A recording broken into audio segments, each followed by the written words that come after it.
So you write so much in the book, The Operator. You just released the book. It details what it was like firing the shots that killed Osama Bin Laden and your years as a Navy SEAL.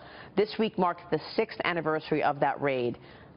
Wow. Tell us what you remember of that day, Rob. Of that day, that was with, I think, the greatest team ever assembled. And we all had assumed, I know the majority of us assumed that was our last mission. It was a one-way mission. That we were going to get shot down on the way in. We're going to get shot there, blown up.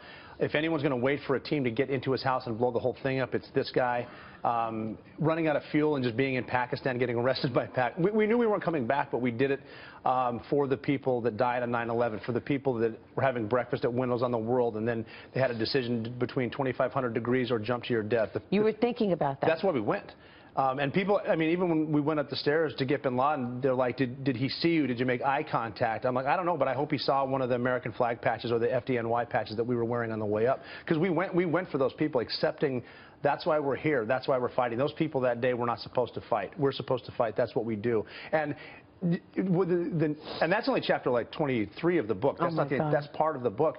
But just to see those guys facing death, knowing it, but going through their methodical breaching of doors, opening of doors, clearing of stairwells, slow is smooth, smooth is fast. I was in his position on that mission where I was sort of in the back and I could watch, and I remember feeling watching cool guys do cool stuff and just being proud. Everyone was just incredible. The way they led us all up the stairs, and then I just happened to be in a position at the end. The tactics of my team got me to a spot where I turned a corner to the right.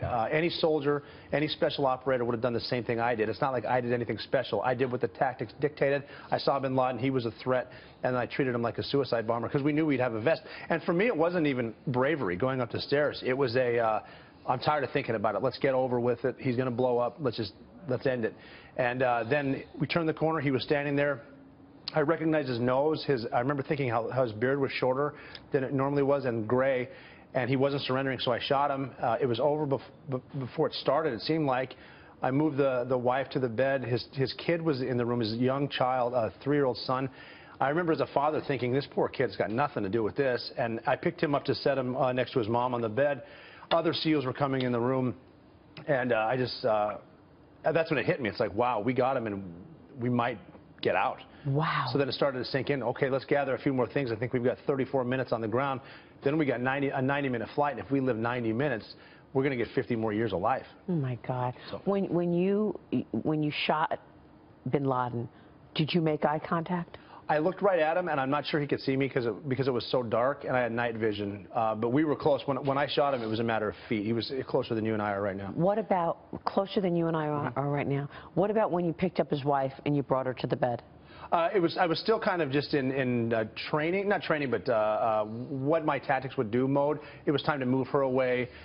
What you want to do is when you clear a room and there's innocent people there, you want to move them to a corner and keep them out of the way, clear the rest of the room for potential explosives or whatever it is, and then you start setting up for finding the potential intelligence assets, anything electrical, CDs, computers, things like that. So I was doing this.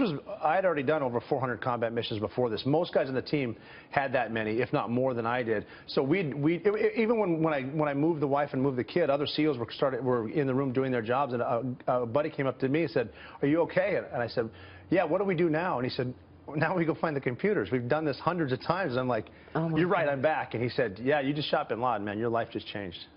Wow, so, he said to you, your life just changed? And he was laughing. He's kind of like, we got him. Let's do this and let's get out. But you were on sort of robotic mode. You were doing what you knew what to do. I mean, so not really thinking. That's why you said to him, what do we do now? It was the tactics, too, because I assumed he was going to be a suicide bomber. I've dealt with suicide bombers. I talk about that in the book in other parts of Afghanistan. And when a suicide bomber goes off in front of you, it is louder and scarier and permanent than you would think. And so turning the corner and just the training that I had at the SEAL teams where I was is you see a threat, he's a threat. You shoot a suicide bomber in the head because you need to take him down as quickly as you can. So yes, it was just kind of what we do every single time when you get engaged in a gunfight.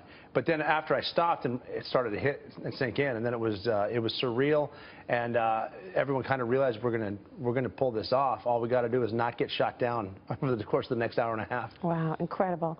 Rob, thank you so much. Absolutely, Marie. Thanks for having me. No, I mean, thank you. Oh, I thought you meant to. Thank you for what you've done and what you do. I mean, you are special, and I mean, you're trying to be so humble here, but it's because of you and your colleagues in the Navy and the Army and all of our military that we enjoy the freedoms that we do. Absolutely. Rob I O'Neill, agree. thank you so much. Thank you, Marie. Good to see you. The Operator is the name of the book. Rob O'Neill joining us there.